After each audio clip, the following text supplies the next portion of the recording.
Good morning 12th class. आज हम आपकी पाठ्य पुस्तक अंतरा भाग 2 का पाठ पढ़ने जा रहे हैं। वहाँ कोई वापसी नहीं। इसके रचयिता है निर्मल वर्मा। यह पाठ उनके यात्रा वृत्तांत का एक अंश है। जहाँ कोई वापसी नहीं। सिंगरौली 1983। वह धान रोपाई का महीना था, जुलाई का अंत, जब बारिश के बाद खेतों में पाता है। हम उस दोपहर सिंगरौली के एक क्षेत्र नवा गांव गए थे। इस क्षेत्र की आबादी 50,000 से ऊपर है, जहां लगभग 18 छोटे छोटे गांव बसे हैं। इन गांवों में एक का नाम है अमझर, आम के पेड़ों से घिरा गांव जहां आम झरते हैं। ठीक है, लेखक ने आपको जगह बता दी है, अमझर गांव। किंतु पिछले 2-3 वर्षों से पेड़ों पर सूनापन है, ना कोई फल पकता है, ना कुछ नीचे झरता है। कारण पता चला कि जब से सरकारी घोषणा हुई है कि अमरौली प्रोजेक्ट के अंतर्गत नवा गांव के अनेक गांव उजाड़ दिए जाएंगे, तब से न जाने कैसे आम के पेड़ सूखने लगे। आदमी उजड़ेगा तो पेड़ जीवित रहकर क्या करेंगे। यहाँ आप देखेंगे कि लेखक ने प्रकृति को मनुष्य से किस प्रकार जोड़ा है। वे कहते हैं कि 2-3 वर्षों से पेड़ों पर आम नहीं लग रहे हैं। जब से सरकारी घोषणा हुई है कि इन लोगों को विस्थापित कर दिया जाएगा, यहाँ से हटा दिया जाएगा, तो कह रहे हैं कि जब प्रकृति मनुष्य के लिए किस तरीके से उसका साथ दे रही है, उसके दुख में शामिल हो रही है। ठीक, मनुष्य के दुख में शामिल नहीं है, प्रकृति ज़रूर शामिल है। टिहरी गढ़वाल में पेड़ों को बचाने के लिए आदमी के संघर्ष की कहानियां सुनी थी, किंतु मनुष्य के में पेड़ भी एक साथ मिलकर मूक सत्याग्रह कर सकते हैं, इसका विचित्र अनुभव सिर्फ सिंगरौली में हुआ। कहते मनुष्य को तो मैंने देखा था किस तरीके से मनुष्य प्रकृति को बचाने के लिए संघर्ष करता हुआ दिखता है, लेकिन प्रकृति भी मूक सत्याग्रह कर रही है मनुष्य के लिए। ऐसा लेखक ने पहली बार देखा। मेरे लिए एक दूसरी दृष्टि से भी यह अनूठा अनुभव था। लोग अपने गांव से विस्थापित होकर कैसी अनाथ उन्मूलित जिंदगी बिताते हैं, यह मैंने हिंदुस्तानी शहरों के बीच बसी मजदूरों की गंदी, दम घुटती, भयावह बस्तियों और स्लम्स में कई बार देखा था। किंतु विस्थापन से पूर्व वे कैसे परिवेश में रहते होंगे, किस तरह की जिंदगी बिताते होंगे, इसका दृश्य अपने स्वच्छ पवित्र खुलेपन में पहली बार अमझर गांव में देखने को मिला। हमारे स्कूल के पास भी स्लम्स हैं जो आप बच्चों ने देखे हैं, है ना। वहाँ पर भी आप देख रहे हैं किस तरीके से थोड़ा गंदगी है, आसपास कूड़े का ढेर है, बिजली नहीं है, पानी की सुविधा नहीं है। और ये लोग आते कहाँ से हैं? सुंदर सुंदर गाँव से, जहाँ इतने प्यारे पेड़ हैं, मिट्टी के घरौंदे हैं। वहाँ कितनी स्वच्छ हवा चलती है, और यहाँ आकर उन्हें कैसे माहौल में रहना पड़ता है। पेड़ों के घने झुरमुट, साफ सुथरे खप्पर लगे मिट्टी के झोंपड़े और पानी, चारों तरफ पानी। अगर मोटर रोड की भागती बस की खिड़की से देखो तो लगेगा जैसे समूची ज़मीन एक झील है, एक अंतहीन सरोवर, जिसमें पेड़, झोंपड़े, आदमी, ढोर, डांगर आधे पानी में हैं, आधे ऊपर तिरते दिखाई देते हैं। मानो किसी बाढ़ में सब कुछ डूब गया हो, पानी में धंस गया हो। इतना पानी आपको उस गांव में देखने को मिलेगा। लेखक बता रहे हैं कि वो वहाँ पहुँचे और वहाँ उन्होंने देखा कि जो लोग शहरों में स्लम्स में रहते हैं, इस गंदगी में रहते हैं, इन अभावों में रहते हैं, इससे पहले उनकी ज़िंदगी क्या थी, ये देखने का मौका लेखक को पहली बार मिला। किंतु यह भ्रम है, यह बाढ़ नहीं, पानी में डूबे धान के खेत हैं। अगर हम थोड़ी सी हिम्मत बटोर कर गाँव के भीतर चलें, तब वे औरतें दिखाई देंगी जो एक पांत में झुकी हुई धान के पौधे छप छप पानी में रोप रही हैं। सुडौल, सुंदर, धूप में चमचमाती काली टांगें और सिरों पर चटाई के किश्तीनुमा हैट, जो फोटो या फिल्मों में देखे हुए वियतनामी या चीनी औरतों की याद दिलाते हैं। जरा सी आहट पाते ही वे एक साथ सिर उठाकर चौंकी हुई निगाहों से हमें देखती हैं, बिल्कुल उन युवा हिरनियों की तरह जिन्हें मैंने एक बार कान्हा के वन स्थल में देखा था। किंतु वे डरती नहीं, भागती नहीं, सिर्फ विस्मय से मुस्कुराती हैं और फिर सिर झुकाकर अपने काम में डूब जाती हैं। यह समूचा दृश्य इतना साफ और सजीव है, अपनी स्वच्छ मानसलता में इतना संपूर्ण और शाश्वत कि एक क्षण के लिए विश्वास नहीं होता कि आने वाले वर्षों में सब कुछ मटियामेट हो जाएगा।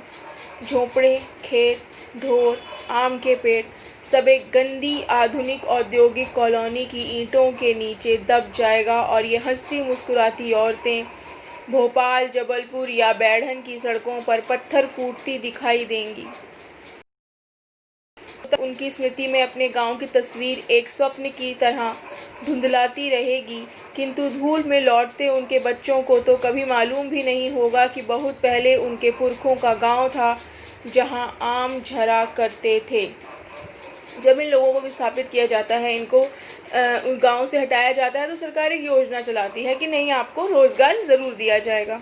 रोज़गार किस तरह का? सड़कें बन रही हैं, वहाँ पर पत्थर कूटने का काम, या कोई कंस्ट्रक्शन हो रही है, वहाँ पर मजदूरी करने का काम, ईंटों के भट्टों पर ये लोग काम करना शुरू करते हैं। देखिए, किसान होना अपने आप में एक बहुत बड़ी बात है और किसान से बना दिए जाते हैं ये लोग मजदूर। ठीक है, विकास के नाम पर। विकास किसका हो रहा है? इनका तो विकास नहीं दिख रहा ना, ये तो और पीछे जा रहे हैं। कहाँ वो किसान थे और कहाँ उन्हें मजदूर बना दिया गया? कहाँ वो अपने घर में अपने मालिक थे? कहाँ उन्हें दूसरों पर आश्रित बना दिया गया? हमारे शहरों में भी जो स्लम्स हैं, हम जो देखते हैं, यहाँ पर ये लोग रह रहे हैं, क्या ये ज़मीन इनकी होती है? नहीं। इन्हें बार बार वहाँ से हटाने के लिए धमकियाँ दी जाती हैं, बार बार इन्हें हटाने की कोशिश की जाती है। उन्हें भी जहाँ जगह मिलती है वहाँ कब्जा कर लेते हैं। बहुत सारे लोग इकट्ठे मिल करके वहाँ रहने लग जाते हैं। क्या करें जब उनके पास घर नहीं? उनके घर तो छिन गए, बदले में जो रुपया मिलता है वो इतना कम होता है कि उसमें ये दूसरा घर नहीं खरीद सकते। इतने पैसे हैं नहीं कि किराए के अच्छे घर में रह सकें, तो फिर वो लोग मजबूर हो जाते हैं सड़कों पर रहने के लिए। और हम परेशान, अरे ये यहाँ आकर के क्यों रह रहे हैं, हटाओ इन्हें यहाँ से। ये लोग आधुनिक भारत के शरणार्थी हैं, जिन्हें औद्योगिकरण की झंझावत ने अपनी घर जमीन से उखाड़कर हमेशा के लिए निर्वासित कर दिया है। प्रकृति और इतिहास के बीच यह गहरा अंतर है। बाढ़ या भूकंप के कारण लोग अपना घर बार छोड़कर कुछ समय के लिए ज़रूर बाहर चले जाते हैं, किंतु आफत टलते ही वे दोबारा अपने जाने पहचाने परिवेश में लौट भी आते हैं। किंतु विकास और प्रगति के नाम पर जब इतिहास लोगों को उन्मूलित करता है तो वे फिर कभी अपने घर वापस नहीं लौट सकते। आधुनिकीकरण की आंधी में सिर्फ मनुष्य ही नहीं उखड़ता, बल्कि उसका परिवेश और आवास स्थल भी हमेशा के लिए नष्ट हो जाते हैं। ठीक है, तो लेखक यहाँ पर आपको कह रहे हैं कि इतिहास और मनुष्य की बात हो रही है। इतिहास या मनुष्य जब किसी को उजाड़ते हैं तो वह व्यक्ति वहाँ वापस नहीं आ सकता, लेकिन प्रकृति जब मनुष्य को विस्थापित करती है तो मनुष्य बाद में वापस वहाँ आ सकते हैं। भूकंप आता है, बाढ़ आती है, सूखा पड़ता है, तो जब स्थिति सामान्य हो जाती है तो लोग अपने घरों को वापस आ सकते हैं। लेकिन जब इतिहास मनुष्य को विस्थापित कर देता है, विकास के नाम पर उन लोगों को उनके घर छोड़ने पर मजबूर किया जाता है, तो फिर वे लौटकर कभी अपने स्थान पर नहीं आ सकते हैं। एक भरे पूरे ग्रामीण अंचल को कितनी नासमझी और निर्ममता से उजाड़ा जा सकता है, सिंगरौली इसका ज्वलंत उदाहरण है। अगर यह इलाका उजाड़ रेगिस्तान होता तो शायद इतना शोक नहीं होता, किंतु सिंगरौली की भूमि इतनी उर्वरा और जंगल इतने समृद्ध हैं कि उनके सहारे शताब्दियों से हजारों वनवासी और किसान अपना भरण पोषण करते आए हैं। 1926 से पूर्व यहाँ खैरवा के आदिवासी राजा शासन किया करते थे, किंतु बाद में सिंगरौली का आधा हिस्सा, जिसमें उत्तर प्रदेश तथा मध्य प्रदेश के खंड शामिल थे, रीवा गांव के भीतर शामिल कर लिया गया। 20 वर्ष पहले तक समूचा क्षेत्र विंध्याचल और कैमूर के पहाड़ों और जंगलों से घिरा हुआ था। पांचतः कत्था, महुआ, बांस और शीशम के पेड़ उगते थे। एक पुरानी दंत कथा के अनुसार सिंगरौली का नाम ही श्रृंगावली पर्वत से निकला है, जो पूर्व पश्चिम में फैली है। चारों ओर फैले के कारण यातायात के साधन इतने सीमित थे कि एक जमाने में सिंगरौली अपने अतुल प्राकृतिक सौंदर्य के बावजूद काला पानी माना जाता था। जो भीतर आते थे न बाहर जाने का जोखिम उठाते थे। देखिए, जैसे जैसे मनुष्य के पांव पड़ते जा रहे हैं, जैसे जैसे वो आगे बढ़ता जा रहा है, वैसे वैसे प्रकृति को नुकसान पहुंचाता जा रहा है। हमें जितने संसाधनों का पता चलता जा रहा है, जितने क्षेत्रों का पता चलता जा रहा है, हम उतना ज़्यादा उनका दोहन कर रहे हैं। किंतु कोई भी प्रदेश आज के लोलुप युग में अपने अलगाव में सुरक्षित नहीं रह सकता, की संपदा ही उसका अभिशाप बन जाती है। दिल्ली के सत्ताधारियों और उद्योगपतियों की आंखों से सिंगरौली की अपार खनिज संपदा छिपी नहीं रही। विस्थापन की एक लहर रिहंद बांध बनने से आई थी, जिसके कारण हजारों गांव उजाड़ दिए गए थे। इन्हीं नई योजनाओं के अंतर्गत सेंट्रल कोल फील्ड और national super thermal power corporation का निर्माण हुआ। चारों तरफ पक्की सड़कें और पुल बनाए गए। सिंगरौली, जो अब तक अपने सौंदर्य के कारण बैकुंठ और अपने अकेलेपन कारण काला पानी माना जाता था, अब प्रकृति के मानचित्र पर राष्ट्रीय गौरव के साथ प्रतिष्ठित हुआ। कोयले की खदानों और उन पर आधारित ताप विद्युत गृहों की एक पूरी श्रृंखला ने पूरे प्रदेश को अपने में घेर लिया। जहां बाहर का आदमी फटकता न था, वहां केंद्रीय और राज्य सरकारों के अफसरों, इंजीनियरों और विशेषज्ञों की कतार लग गई। जिस तरह जमीन पर पड़े शिकार को देखकर गिद्धों और चीलों का झुंड मंडराने लगता है, वैसे ही सिंगरौली की घाटी और जंगलों पर ठेकेदारों, वन अधिकारियों और सरकारी कारिंदों का आक्रमण शुरू हुआ। विकास का यह उजला पहलू अपने पीछे कितने व्यापक पैमाने पर विनाश का अंधेरा लेकर आया था, हम उसका छोटा सा जायजा लेने दिल्ली में स्थित लोकायन संस्था की ओर से सिंगरौली गए थे। यानी ये एक संस्था की तरफ से सिंगरौली गए थे, ये देखने के लिए कि विकास के नाम पर जो नई नई योजनाएं बनाई जा रही हैं, उसका लोगों पर क्या प्रभाव पड़ रहा है।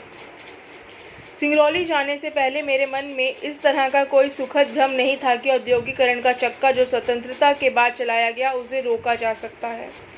शायद 35 वर्ष पहले हम कोई दूसरा विकल्प चुन सकते थे, जिसमें मानव सुख की कसौटी भौतिक लिप्सा न होकर जीवन की ज़रूरतों द्वारा निर्धारित होती। पश्चिम जिस विकल्प को खो चुका था, भारत में उसकी संभावनाएं खुली थीं, क्योंकि अपनी समस्त कोशिशों के बावजूद अंग्रेजी राज हिंदुस्तान को संपूर्ण रूप से अपनी सांस्कृतिक कॉलोनी बनाने में असफल रहा था। यानी हमारी संस्कृति पर अंग्रेजी संस्कृति छा नहीं गई थी, हमारी संस्कृति अभी बची हुई थी। चाहते तो आज़ादी के बाद हम इस तरह की योजनाएं लाते कि सभी का विकास हो पाता। यहाँ केवल उद्योगपतियों का विकास दिखाई दे रहा, आम आदमी का, उस तबके का विकास नहीं दिखाई दे रहा जो हाशिए पर खड़ा हुआ है। भारत की सांस्कृतिक विरासत यूरोप की तरह म्यूजियम्स और संग्रहालयों में जमा नहीं थी, वह उन रिश्तों से जीवित थी जो आदमी को उसकी धरती, उसके जंगलों, नदियों, एक शब्द में कहें उसके समूचे परिवेश के साथ जोड़ते थे। हमारी संस्कृति रही है कि हम प्रकृति को अपने